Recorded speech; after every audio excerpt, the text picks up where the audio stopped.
Hi everyone, आप देख रहे हैं online career state YouTube channel. मैं आशा करता हूं आप सभी स्वस्थ और तंदुरुस्त होंगे। दोस्तों, आज कवर करने वाले हैं मध्य प्रदेश वनरक्षक विज्ञान के महत्वपूर्ण क्वेश्चन कवर करेंगे, जो 19 जुलाई 2017 शिफ्ट 2 और 3 में पूछे गए क्वेश्चन है। इसमें मेरी तरफ से कोई भी क्वेश्चन ऐड नहीं किया गया है। अगर क्वेश्चन में किसी प्रकार का डाउट होता है तो हमें कमेंट करके पूछ सकते हैं। जो वीडियो का 10वां पार्ट है, इसके 9 पार्ट मैं पहले ही करा चुका हूँ। आप चैनल पे जाके देख सकते हैं। नहीं तो आपको इसी वीडियो के एंड स्क्रीन में इसकी प्लेलिस्ट मिल जाएगी, आप वहाँ से क्लिक करके भी देख सकते हैं। और इस वीडियो को पीडीएफ से पढ़ना चाहते हैं आपको टेलीग्राम ज्वाइन करना होगा। टेलीग्राम की लिंक आपको वीडियो के डिस्क्रिप्शन बॉक्स में मिल जाएगी। अपना लक्ष्य है आपकी बार मध्य प्रदेश वनरक्षक पर इस वीडियो में लगभग 40 क्वेश्चन कवर कराने वाले हैं, जो आने वाली परीक्षा के लिए इम्पोर्टेंट होने वाले हैं। और आपको वीडियो हेल्पफुल लगता है वीडियो को लाइक शेयर जरूर करें, और चैनल पर नए हैं चैनल को सब्सक्राइब कर लें। चलिए क्वेश्चन की ओर बढ़ते हैं। पहला क्वेश्चन है अपना, निम्नलिखित में से कौन सा प्रकाश का एक प्राकृतिक दीप्त स्रोत है? ऑप्शन में टॉर्च, सूर्य, लकड़ी, विद्युत लैंप। बताइए क्या सही होगा? तो सूर्य सही हो जाएगा, यानी कि ऑप्शन नंबर 2 सही होगा। ठीक है, चलिए अगले क्वेश्चन की ओर बढ़ते हैं। क्वेश्चन नंबर 2 है धावन सोडा का रासायनिक सूत्र क्या है? इनमें से बताइए, 4 में से धावन सोडा का रासायनिक सूत्र क्या है? ऑप्शन नंबर 4 से हो जाएगा, यानी कि Na2CO3 इंटू 10H2O। ठीक है, चलिए अगले क्वेश्चन की ओर बढ़ते हैं। क्वेश्चन नंबर 3 है मानव उत्सर्जन तंत्र में सम आकृति का उत्सर्जी अंग है। ऑप्शन में मूत्रवाहिनी, मूत्राशय, मूत्र मार्ग, वृक्क। बताइए क्या सही होगा? तो ऑप्शन नंबर 4 सही होगा, यानी कि वृक्क से हो जाएगा। ठीक है, चलिए अगले क्वेश्चन की ओर बढ़ते हैं। क्वेश्चन नंबर 4 है नर में शुक्राणु खाली स्थान में उत्पन्न होते हैं। ऑप्शन में अधिवृषण में, मूत्र मार्ग में, वृषण में, शिशन में। बताइए क्या सही होगा? तो ऑप्शन नंबर 3 सही होगा, यानी कि वृषण में। ठीक है, चलिए अगले क्वेश्चन की ओर बढ़ते हैं। क्वेश्चन नंबर 5 है अंडे का खोल, जिसे अंडकोश कहते हैं, किसका बना हुआ होता है? 4 ऑप्शन है अपने पास, बताइए क्या सही होगा? तो ऑप्शन नंबर 2 सही होगा, यानी कि CaCO3। ठीक है, चलिए अगले क्वेश्चन की ओर बढ़ते हैं। क्वेश्चन नंबर 6 पृथ्वी सतह के समीप खाली स्थान वायु ऊपर उठती है, जबकि खाली स्थान वायु नीचे आती है। ऑप्शन है 4 ठंडी ठंडी, गरम गरम, गरम ठंडी और ठंडी गरम। बताइए क्या सही होगा? तो ऑप्शन नंबर 3 सही होगा, यानी कि गरम और ठंडी, यानी कि गरम वायु ऊपर उठती है और ठंडी वायु नीचे आती है। ठीक है, चलिए अगले क्वेश्चन की ओर बढ़ते हैं। क्वेश्चन नंबर 7 है बल की मानक इकाई निम्न है। इनमें से बल की मानक इकाई बताइए कौन सी है? ऑप्शन में ग्राम भार, मीटर पर सेकेंड स्क्वायर, मीटर पर सेकेंड, न्यूटन। बताइए क्या सही हुआ? तो न्यूटन से हो जाएगा, यानी कि ऑप्शन नंबर 4 सही होगा। ठीक है, चलिए अगले क्वेश्चन की ओर बढ़ते हैं। क्वेश्चन नंबर 8 है निम्न में से किसे पादप कोशिका का रसोई घर कहा जाता है? ऑप्शन में अवर्णीय लवक, वर्णीय लवक, इनमें से कोई नहीं, हरित लवक। बताइए क्या सही होगा? तो ऑप्शन नंबर 4 सही होगा, यानी कि हरित लवक। ठीक है, चलिए अगले क्वेश्चन की ओर बढ़ते हैं। क्वेश्चन नंबर 9 है निम्नलिखित पदार्थों में से कौन सा पदार्थ तनु अम्ल के साथ उपचारित करने पर कार्बन डाइऑक्साइड नहीं देगा? बताइए क्या सही होगा? ऑप्शन में संगमरमर, बेकिंग सोडा, चूना, चूना पत्थर। बताइए क्या सही होगा? तो ऑप्शन नंबर 3 सही होगा, यानी कि चूना। ठीक है, चलिए अगले क्वेश्चन की ओर बढ़ते हैं। क्वेश्चन नंबर 10 है निम्नलिखित में से कौन सा अत्यधिक क्रियाशील होता है और मिट्टी के तेल में रखा जाता है? ऑप्शन में आयोडीन, ब्रोमीन, सोडियम, पोटेशियम। बताइए क्या सही होगा? तो ऑप्शन नंबर 3 सही होगा, यानी कि सोडियम। वैसे तो पोटेशियम को भी रखा जाता है मिट्टी तेल में, और सोडियम नहीं होता पोटेशियम भी लगा सकते थे। ठीक है, चलिए अगले क्वेश्चन की ओर बढ़ते हैं। क्वेश्चन नंबर 11 है एक नेत्रहीन छात्र द्वारा निम्नलिखित में से कौन सा एक अम्ल क्षार सूचक के रूप में उपयोग किया जा सकता है? ऑप्शन में पेटूनिया पत्तियां, हल्दी, लिटमस, वनीला आसुब। बताइए क्या सही होगा? तो ऑप्शन नंबर 4 सही होगा, यानी कि वनीला आसब। ठीक है, चलिए अगले क्वेश्चन की ओर बढ़ते हैं। क्वेश्चन नंबर 12 है स्थैतिक विद्युत, आगे खाली स्थान है बताइए, 4 ऑप्शन है अपने पास। कभी कभी प्रवाहित होती है, इनमें से कोई नहीं, परिपथ में प्रवाहित होती है, प्रवाहित नहीं होती है। दोस्तों बताइए क्या सही होगा। तो ऑप्शन नंबर दोस्तों 4 सही होगा, यानी कि दोस्तों प्रवाहित नहीं होती है। ठीक है, चलिए अगले क्वेश्चन की ओर बढ़ते हैं। क्वेश्चन नंबर 13 है दोस्तों, एक दूरी आगे है दोस्तों ना तो धनात्मक ना ही ऋणात्मक होती है, सदैव ऋणात्मक होती है, सदैव धनात्मक होती है, धनात्मक या ऋणात्मक हो सकती है। दोस्तों बताइए क्या सही होगा। तो ऑप्शन नंबर दोस्तों 3 सही होगा, सदैव धनात्मक होती है दूरी हमेशा। ठीक है, चलिए अगले क्वेश्चन की ओर बढ़ते हैं। क्वेश्चन नंबर 14 है दोस्तों, महिलाओं में मादा गौण लैंगिक लक्षण किस हार्मोन द्वारा विकसित होते हैं। बताइए दोस्तों, 4 ऑप्शन है, क्या सही होगा। ऑप्शन नंबर दोस्तों 3 सही होगा, यानी कि दोस्तों एस्ट्रोजन। ठीक है, चलिए अगले क्वेश्चन की ओर बढ़ते हैं। क्वेश्चन नंबर 15 है दोस्तों, ईस्ट का उपयोग खाली स्थान के उत्पादन में किया जाता है। ऑप्शन में दोस्तों शर्करा, इनमें से कोई नहीं, एल्कोहल, ऑक्सीजन। बताइए दोस्तों क्या सही होगा। तो एल्कोहल सही हो जाएगा, यानी कि ऑप्शन नंबर 3 सही होगा। ठीक है, चलिए अगले क्वेश्चन की ओर बढ़ते हैं।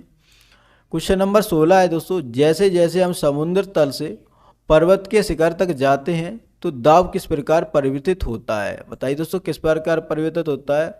ऑप्शन है दोस्तों बढ़ता है, कुछ किलोमीटर तक बढ़ता है फिर घटता है, कुछ किलोमीटर तक घटता है और फिर बढ़ता है दोस्तों, या घटता है। तो क्या सही होगा। तो दोस्तों घटता है। ठीक है, ऑप्शन नंबर 4 सही होगा। चलिए अगले क्वेश्चन की ओर बढ़ते हैं। क्वेश्चन नंबर 17 है दोस्तों, गुरुत्व के कारण चंद्रमा की सतह पर त्वरण है। ऑप्शन में है दोस्तों लगभग वही जो पृथ्वी की सतह के निकट है, पृथ्वी की सतह पर लगभग 6 गुना है, पृथ्वी की सतह के निकट का 1/6 गुना है, पृथ्वी की सतह के निकट से कुछ अधिक है। दोस्तों बताइए क्या सही होगा। तो ऑप्शन नंबर दोस्तों 3 सही होगा, यानी कि दोस्तों लगभग पृथ्वी की सतह के निकट का 1/6 गुना है। ठीक है, चलिए अगले क्वेश्चन की ओर बढ़ते हैं।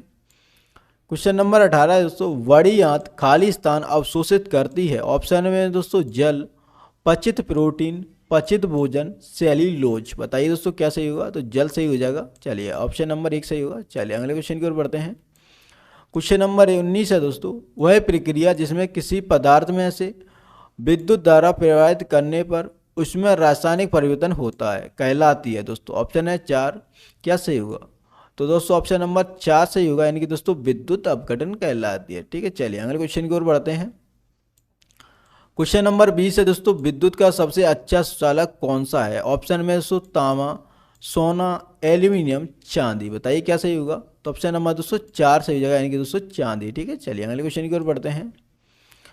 क्वेश्चन नंबर 21 है दोस्तों, गोल्जी काय का मुख्य कार्य होता है। ऑप्शन में दोस्तों श्रावण, परिवहन, कोशिका ताप का नियमन, सक्रिय परिवहन। बताइए क्या सही होगा। तो ऑप्शन नंबर दोस्तों 1 सही होगा, यानी कि दोस्तों श्रावण। ठीक है, चलिए अगले क्वेश्चन की ओर बढ़ रहे हैं। क्वेश्चन नंबर 23 है दोस्तों, एक उपकरण से प्रवाहित धारा का परिणाम निर्भर करता है। ऑप्शन में दोस्तों इसके प्रतिरोध तथा इसके सिरों के वोल्टेज पर, इनमें से कोई नहीं, केवल इसके प्रतिरोध पर, केवल इसके सिरों के वोल्टेज पर। बताइए क्या सही होगा।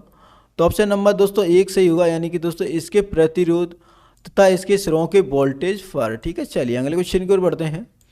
क्वेश्चन नंबर 24 है दोस्तों, ऊंचे शिखरों पर समुद्र तल की तुलना में वायु दाब खाली स्थान होता है। ऑप्शन में दोस्तों समान, अधिक, कम, कुछ नहीं कहा जा सकता है। बताइए दोस्तों क्या सही होगा।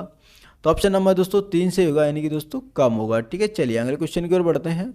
क्वेश्चन नंबर 25 है, जब वस्तुएं तापीय संपर्क में होती हैं तब गर्म वस्तु द्वारा ऊष्मा में हानि की मात्रा ठंडी वस्तु द्वारा ग्रहण ऊष्मा की मात्रा से खाली स्थान होती है। ऑप्शन है दोस्तों समान, कम, कह नहीं सकते, अधिक। बताइए क्या सही होगा। तो ऑप्शन नंबर दोस्तों 1 सही होगा, यानी कि समान। ठीक है, चलिए अगले क्वेश्चन की ओर बढ़ते हैं। क्वेश्चन नंबर 26 है दोस्तों, दृश्य स्पेक्ट्रम में अधिकतम तरंग दैर्घ्य वाली प्रकाश किरण है। ऑप्शन में दोस्तों बैंगनी किरण है, लाल किरण, हरी किरण, नीली किरण। बताइए क्या सही होगा। तो दोस्तों लाल किरण सही हो जाएगा, यानी कि ऑप्शन नंबर 2 सही होगा। ठीक है, चलिए अगले क्वेश्चन की ओर बढ़ते हैं। क्वेश्चन नंबर 27 है दोस्तों, निम्नलिखित में से कौन सा एक वन उत्पाद नहीं है। दोस्तों इनमें से बताइए कौन सा एक दोस्तों वन उत्पाद नहीं है। ऑप्शन में दोस्तों नायलॉन, कास्ट, गोंद, शहद। बताइए दोस्तों क्या सही होगा। ऑप्शन नंबर दोस्तों 1 सही होगा, यानी कि दोस्तों नायलॉन। ठीक है, चलिए अगले क्वेश्चन की ओर बढ़ते हैं। क्वेश्चन नंबर 28 है दोस्तों, निम्न में से कौन सा एक खरपतवार है। इनमें से दोस्तों बताइए कौन सा एक खरपतवार है। दोस्तों ऑप्शन में दोस्तों चावल, मक्का, बथुआ, गेहूं। दोस्तों बथुआ सही हो जाएगा, यानी कि ऑप्शन नंबर 3 सही होगा। ठीक है, चलिए अगले क्वेश्चन की ओर बढ़ते हैं। क्वेश्चन नंबर 29 है दोस्तों, निम्नलिखित में से किसका उपयोग पेंसिल बनाने के लिए किया जाता है? ऑप्शन में दोस्तों सल्फर, कोई नहीं, हीरा, ग्रेफाइट। तो ग्रेफाइट का उपयोग दोस्तों पेंसिल बनाने के लिए किया जाता है। ऑप्शन नंबर 4 सही होगा। चलिए अगले क्वेश्चन की ओर बढ़ते हैं। क्वेश्चन नंबर 30 है दोस्तों, एक जलीय विलयन में लाल लिटमस विलयन नीले रंग में बदल जाता है। निम्नलिखित में से किस विलयन का अतिरिक्त योग परिवर्तन का उत्क्रम होगा? बताइए क्या सही होगा? तो ऑप्शन नंबर दोस्तों 3 सही होगा, यानी कि दोस्तों हाइड्रोक्लोरिक अम्ल। ठीक है, चलिए अगले क्वेश्चन की ओर बढ़ते हैं। क्वेश्चन नंबर 31 है दोस्तों, निम्न में से कौन सी सबसे अधिक अवक्रियाशील धातु है? ऑप्शन में दोस्तों सोडियम, जस्ता, लोहा, मैग्नीशियम। क्या सही होगा? तो सोडियम सही जगह, यानी कि ऑप्शन नंबर 1 सही होगा। ठीक है, चलिए अगले क्वेश्चन की ओर बढ़ते हैं। क्वेश्चन नंबर 32 है दोस्तों, HCl का मुख्य कार्य है, इनमें से दोस्तों बताइए HCl का मुख्य कार्य क्या है? तो ऑप्शन नंबर दोस्तों 2 सही हो जाएगा, यानी कि पेप्सिन निर्माण हेतु पेप्सिनोजन को सक्रिय करने के लिए निम्न पीएच मान को बनाए रखता है। ठीक है, चलिए अगले क्वेश्चन की ओर बढ़ते हैं। क्वेश्चन नंबर 33 है दोस्तों, किसी वस्तु के आवेशित होने या नहीं होने का एक सुनिश्चित परीक्षण है। बताइए दोस्तों क्या सही होगा? ऑप्शन है दोस्तों आकर्षण, प्रतिकर्षण, आकर्षण तथा प्रतिकर्षण दोनों, ना तो आकर्षण ना ही दोस्तों प्रतिकर्षण। बताइए क्या सही होगा? ऑप्शन नंबर दोस्तों 2 सही होगा, यानी कि दोस्तों प्रतिकर्षण। ठीक है, चलिए अगले क्वेश्चन की ओर बढ़ते हैं। क्वेश्चन नंबर 34 है दोस्तों, बॉल बेयरिंग का उपयोग किया जाता है। ऑप्शन में दोस्तों घर्षण बढ़ाने में, पृष्ठीय क्षेत्रफल बढ़ाने में, पृष्ठीय क्षेत्रफल कम करने में, घर्षण को दोस्तों कम करने में। क्या सही होगा? तो ऑप्शन नंबर दोस्तों 4 सही होगा, यानी कि दोस्तों घर्षण को कम करने में दोस्तों बॉल बेयरिंग का उपयोग किया जाता है। ठीक है, चलिए अगले क्वेश्चन की ओर बढ़ते हैं। क्वेश्चन नंबर 35 है दोस्तों, हुलॉक गिब्बन पाया जाता है। ऑप्शन में दोस्तों भरतपुर पक्षी अभ्यारण्य में, काजीरंगा राष्ट्रीय उद्यान में, कान्हा राष्ट्रीय उद्यान में, जिम कॉर्बेट राष्ट्रीय उद्यान में। बताइए क्या सही होगा? ऑप्शन नंबर दोस्तों 2 सही होगा, काजीरंगा राष्ट्रीय उद्यान में। ठीक है, चलिए अगले क्वेश्चन की ओर बढ़ते हैं। क्वेश्चन नंबर 36 है दोस्तों, एक साबुन का विलयन होता है। ऑप्शन में दोस्तों उदासीन, अम्लीय, कोई नहीं, क्षारीय। तो क्षारीय होता है, यानी कि दोस्तों ऑप्शन नंबर 4 सही होगा। ठीक है, चलिए अगले क्वेश्चन की ओर बढ़ते हैं। क्वेश्चन नंबर 37 है दोस्तों, कौन सा एक जरायुज जंतु है? ऑप्शन में दोस्तों मछली, छिपकली, मेंढक, मनुष्य। क्या सही होगा? तो ऑप्शन नंबर दोस्तों 4 सही होगा, यानी कि दोस्तों मनुष्य। ठीक है, चलिए अगले क्वेश्चन की ओर बढ़ते हैं। क्वेश्चन नंबर 38 है दोस्तों, प्रकाश वर्ष निम्न की इकाई है। ऑप्शन में दोस्तों समय का, ऊर्जा की, दूरी की, द्रव्यमान की। क्या सही होगा? तो ऑप्शन नंबर दोस्तों 3 सही होगा, यानी कि दोस्तों दूरी की इकाई है दोस्तों प्रकाश वर्ष। चलिए अगले क्वेश्चन की ओर बढ़ते हैं। तो दोस्तों आज के लिए इतना ही रखते हैं, मिलते हैं नेक्स्ट वीडियो में। अगर दोस्तों आपको वीडियो हेल्पफुल लगा दोस्तों वीडियो को लाइक शेयर जरूर करें। चैनल पर नए दोस्तों चैनल को सब्सक्राइब करें। जय Hind, thanks for watching this video.